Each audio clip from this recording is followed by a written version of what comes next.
Vegas, you guys. We're in Vegas. And hopefully we're here for a few more days because we don't get knocked out of the World Series of Poker tournament that we're playing in. By we, I mean my dad and I. So we'll see how that goes.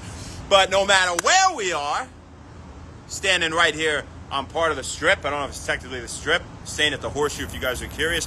We're going to do When Wellness, right? Because we do When Wellness every Wednesday. Used to be every day. Now it's every Wednesday. So happy When Wellness Wednesday. What I want to talk about today very loudly, because there are cars around here, is acid reflux. Acid reflux. So before we get into kind of what could cause it and, you know, what it is and lifestyle modifications, let's tell you four at-home remedies that should work to immediately resolve your symptoms. At least you have a good shot. 1, alginate, also known as alginic acid. This is an extract from brown seaweed, and this is something that forms a protective coating in the esophagus, and it kind of barriers that from the stomach acid that could be coming back up from the stomach into the esophagus, right, is what the problem is here in acid reflux.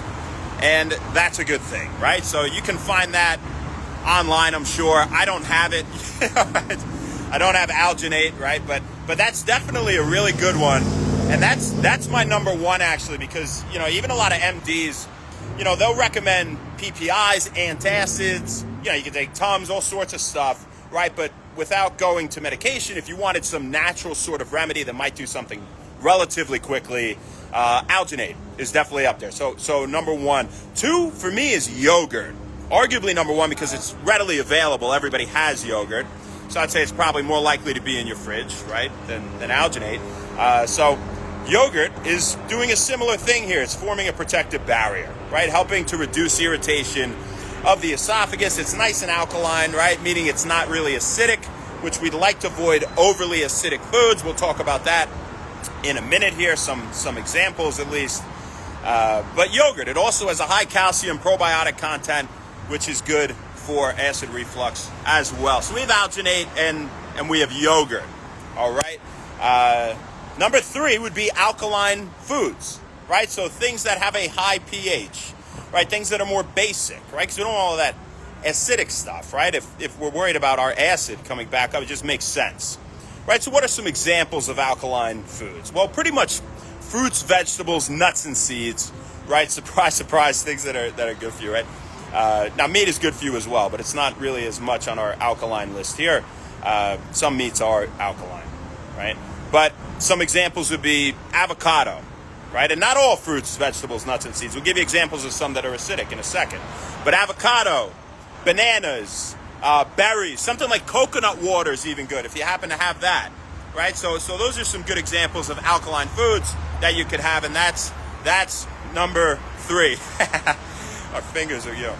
So number 4 is actually not really well proven by the evidence for acid reflux, but I've read a lot of positive anecdotes online, people saying that it's helped with acid reflux, and that's apple cider vinegar. So it's worth mentioning here. You know, apple cider vinegar is probably best known for its ability to improve blood sugar levels, lower cholesterol, maybe support weight loss, improve digestion, right? Things of that nature. But the amount of positive accounts regarding apple cider vinegar's beneficial effect on acid reflux, put it up there as well. It wouldn't be my top option, but it's definitely worth mentioning. So those are the 4 at-home remedies that might help if you have acid reflux, at least to immediately resolve your symptoms. Now, you'd like to avoid acidic foods, right? At least especially if you're feeling that heartburn, right? And so some examples would be citrus fruits, right? You wouldn't want too many of those. Makes sense. Like, you know, they're really acidic for the most part. Some are alkaline, but citrus fruits. Something like chocolate, coffee, carbonated beverages, right? Things of that nature. Tomatoes actually may be slightly acidic. So, you know, you look up a list of acidic foods and you can do that. But if you're looking for the quick remedies, you know, something to resolve it, yeah, of course, avoid those, but do the things that we just said. At least try that. Maybe one at a time, right? Don't try all of them in a blender, you know. Always try one thing first, see if it works, right? That goes with supplements and pretty much everything.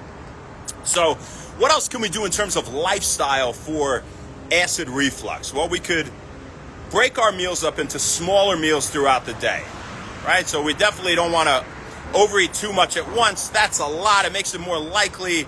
That's a lot on the stomach. Makes it more likely, because remember, the main function of the stomach is storage, right? Now, most of the nutrient absorption is occurring in the intestines, right? So if we have it really, really full, it's more likely stuff's going to regurgitate. So just break it up into smaller meals. If you fast, try the harahachibu, right? So 80% full, eating till you're 80% full, little by little. Don't just hammer. Maybe the OMAD is not for you, right? The one meal a day.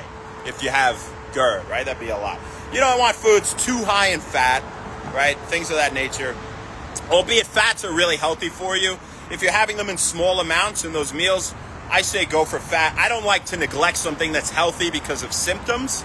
A good example would be inflammatory bowel disease, neglecting fiber. You should slowly reintroduce it to heal and correct the problem, heal your gut, right? So improve your gut microbiome. So, you know, I would still have some fats, just don't eat a ton of them all at once. Elevate your head when you lay down, and don't lay down within a few hours after eating, right? Because now you're laying down, and that's putting yourself in a position where it can flow, right? I mean, it can flow backwards, especially with your head lower than your chest, right? That'd be really bad.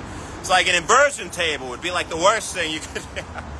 It'd be good for your spine, but it'd be not good for acid reflux, right? So put the head up a little bit, and you know, to lower your risk in the first place. You know, don't smoke, don't drink alcohol. People that are overweight, obese, typically get acid reflux. That don't eat as healthy, right, for the most part.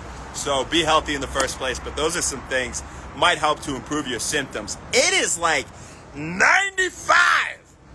What is it? 8:58 a.m. here, Pacific time. It's so hot, right? And that's why we're sweating. And we're wearing pants because the shorts we brought are a little tight. Really, first time wearing them. They were new. I was excited. So we're wearing pants. But it'll be cold in the casino. We'll be able to be cool as a cucumber while we're trying to take people's money, baby. And, you know, hopefully make some sort of career out of playing poker. That would be really fantastic. We'll still do One Wellness if we do. Who do we got out here? Let's say what's up to everybody. J Pitt, Dave, what's up, dude? Shelly. Thank you, Dave. Oh, I appreciate that, Megan. Thank you for everything. Ivan, what's up? I'm in Vegas. We're staying at the Horseshoe Casino. It's the World Series of Poker event number 4. That's interesting, because we talked about 4 at-home remedies for acid reflux today, right? So that's pretty cool. Oh, what is GERD, by the way? What's the difference? Gastroesophageal reflux disease. Gastro, stomach, right? Esophageal, esophagus, reflux, it's going the wrong way, right? Disease, right? So there's an issue with the lower esophageal sphincter. You could have a hiatal hernia, a lot of things like that. It makes the stomach contents come back up into the esophagus, and it irritates it, and you get that heartburn. If it happens chronically, all the time, that means, then that's when we would call it GERD. If you guys were curious, we didn't clarify that. You probably don't care. Steve, what's up? Scott, how are you? And Dave, peace from the east. I'm out in the west. As for now, that's all we got for you folks. We'll see you tomorrow, baby. Not sure where, not sure when, but we'll see you then. We will not see you tomorrow. I'm so used to saying that because I did One Wellness every day for 5 years. We'll see you next Wednesday. Not sure where, not sure when, as you can see, but we will see you then. Have an amazing week, amazing rest of your day. Thank you so much. Happy One Wellness. We'll see you.